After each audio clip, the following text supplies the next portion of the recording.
I remember the first time I donated blood. That was 7 years ago. Initially, I was a little hesitant about giving blood because I wasn't sure what I was getting myself into. But I had some camp mates who were regular blood donors and they encouraged me to join them. So I thought I might just give it a try. In the end, the whole experience was a lot less scary than I thought. Today, thinking about giving blood and how it gives life to other people, I feel that donating blood is a natural thing to do. My husband and I were both looking forward to the arrival of our second baby. After all, my first delivery went quite smoothly, so we didn't expect any complications. The only concern was that I had a low-lying placenta, so my doctor advised that if I should bleed even slightly, I should go to the hospital immediately.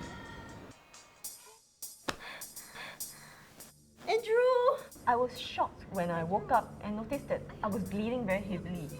I started to panic because I had never experienced this before. I felt faint and could not breathe properly. I was very worried for my baby. My husband and I felt so helpless, and the only thought we had was to get to the hospital as quickly as we could. Do you think we can make it on time? We'll be there soon, okay?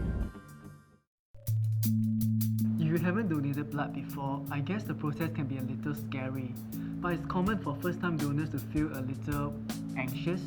But it's really very simple, and anyone can do it. Okay, thank you, Mr. Lee. Have a seat, the doctor will call you shortly.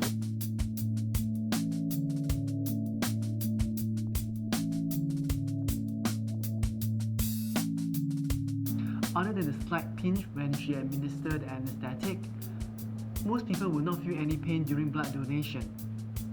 The withdrawal of blood in itself takes about 5 to 10 minutes, after which you'll be asked to rest 10 to 15 minutes before you take your refreshments.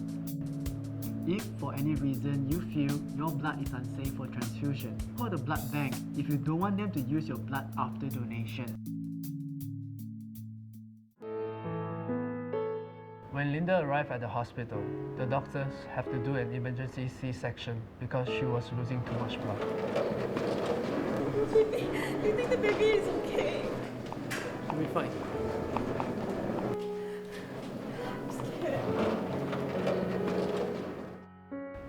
In total, they needed 10 units of blood and blood products to save my wife and child. It was then I realized that how important it is to have readily available blood.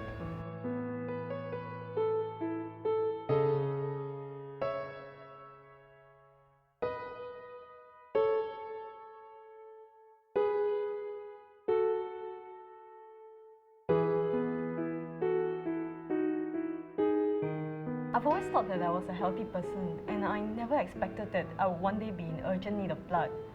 I'm just really thankful that blood was available when I needed it.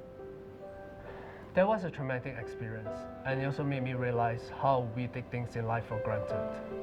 But having come so close to nearly losing a loved one, I learned that every unit of donated blood can make a difference. And now, I do donate blood regularly, once every 3 months.